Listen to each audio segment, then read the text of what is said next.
The story I wanted to share with you today is my challenge as an Iranian artist, as an Iranian woman artist, as an Iranian woman artist living in exile. Well, it has its pluses and minuses. On the dark side, politics doesn't seem to escape people like me. Every Iranian artist in one form and another is political.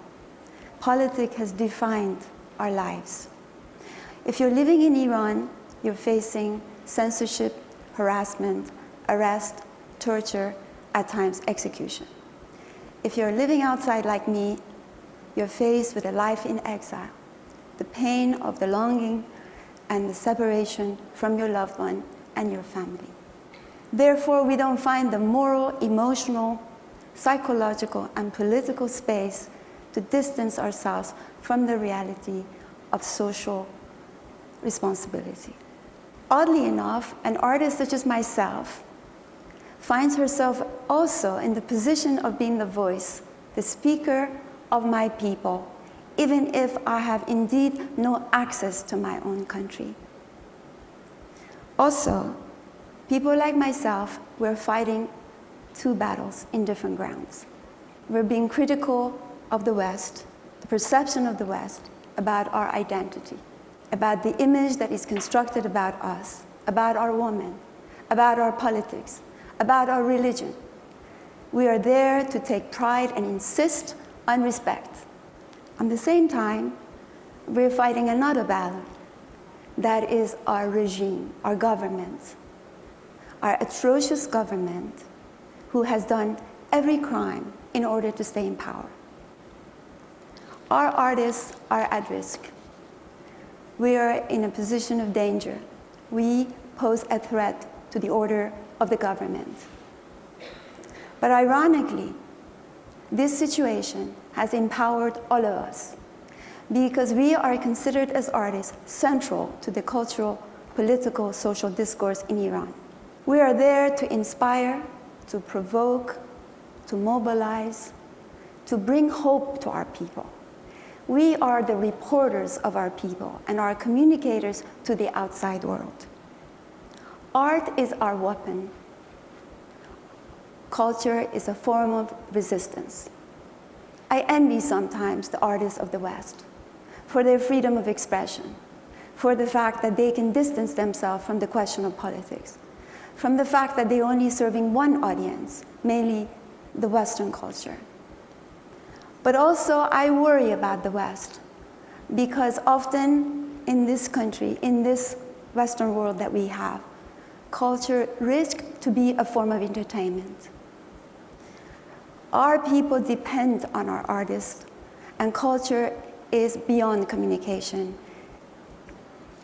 My journey as an artist started from a very, very personal place. I did not start to make social commentary about my country. The first work that you see in front of you is actually when I first returned to Iran after being separated for good 12 years. It was after the Islamic Revolution of 1979. While I was absent from Iran, the Islamic Revolution had descended on Iran, had entirely transformed the country from Persian to the Islamic culture. I came mainly to be reunited with my family and to reconnect in a way that I found my place in the society. But instead, I found a country that was totally ideological and that I didn't recognize anymore. More so, I became very interested as I was facing my own personal dilemmas and questions. I became immersed in the study of the Islamic Revolution, how indeed it had incredibly transformed the lives of Iranian women. I found the subject of Iranian women immensely interesting in the way that the women of Iran historically seem to embody the political transformations. So in a way, by studying a woman, you can read the structure and the ideology of the country. So I made a group of work that at once faced my own personal questions in life, and yet it brought my work into a larger discourse, the subject of martyrdom, the question of those who willingly stand in that intersection of love of God, faith, but violence and crime and cruelty. For me, this became incredibly important, and yet I had a neutral position toward this. I was an outsider who had come back to Iran to find my place, but I was not in a position to be critical of the government or the ideology of the Islamic Revolution. This changed slowly as I found my voice and I discovered things that I didn't know I would discover. So my art became slightly more critical. My knife became a little sharper, and I fell into a life in exile.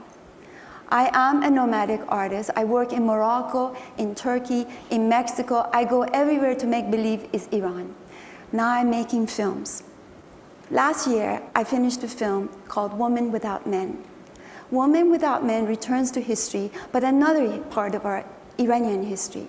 It goes to 1953, when American CIA exercised a coup and removed the democratically elected leader, Dr. Mossadegh. The book is written by an Iranian woman, Shahnoush Parsipour. It's a magic realist novel. This book is banned, and she spent 5 years in prison. My obsession with this book, and the reason I made this into a film, because it at once was addressing the question of being a female, traditionally, historically, in Iran, and the question of 4 women who were all looking for an idea of change, freedom, and democracy, while the country of Iran, equally, as if another character, also struggled for an idea of freedom and democracy and independence from the foreign interventions. I made this film because I felt it's important for it to speak to the Westerners about our history as a country, that all of you seem to remember Iran after the Islamic Revolution, that Iran was once a secular society and we had democracy, and this democracy was stolen from us by the American government, by the British government. This film also speaks to the Iranian people in asking them to return to their history and look at themselves before they were so Islamicized, in the way we looked, in the way we played music, in the way we had an intellectual life, and most of all, in the way that we fought for democracy. These are some of the shots actually from my film. These are some of the images of the coup, and we made this film in Casablanca, recreating all the shots. This film tried to find a balance between telling a political story, but also a feminine story. Being a visual artist, indeed, I am foremost interested to make art that transcends politics, religion, the question of feminism, and become an important, timeless, universal work of art. The challenge I have is how to do that. How to tell a political story, but an allegorical story. How to move you with your emotions, but also make your mind work. These are some of the images and the characters of the film.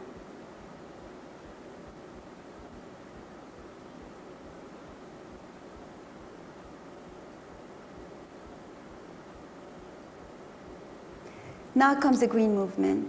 Summer of 2009, as my film is released, the uprising begins in the streets of Tehran. What is unbelievably ironic is the period that we try to depict in the film. The cry for democracy and social justice repeats itself now again in Tehran. The Green Movement significantly inspired the world. It brought a lot of attention to all those Iranians who stand for basic human rights and struggle for democracy. What was most significant for me was, once again, the presence of the woman. They're absolutely inspirational for me. If in the Islamic Revolution, the images of the woman portrayed were submissive and didn't have a voice, now we saw a new idea of feminism in the streets of Tehran. Women who were educated, forward-thinking, non-traditional, sexually open, fearless, and seriously feminist. This woman and those young men united Iranians across the world, inside and outside. I then discovered why I take so much inspiration from Iranian women. That under all circumstances, they have pushed the boundary. They have confronted the authority. They have broken every rule in the smallest and the biggest way. And once again, they proved themselves. I stand here to say that Iranian women have found a new voice, and their voice is giving me my voice. And it's a great honor to be an Iranian woman and an Iranian artist, even if I have to operate in the West only for now. Thank you so much.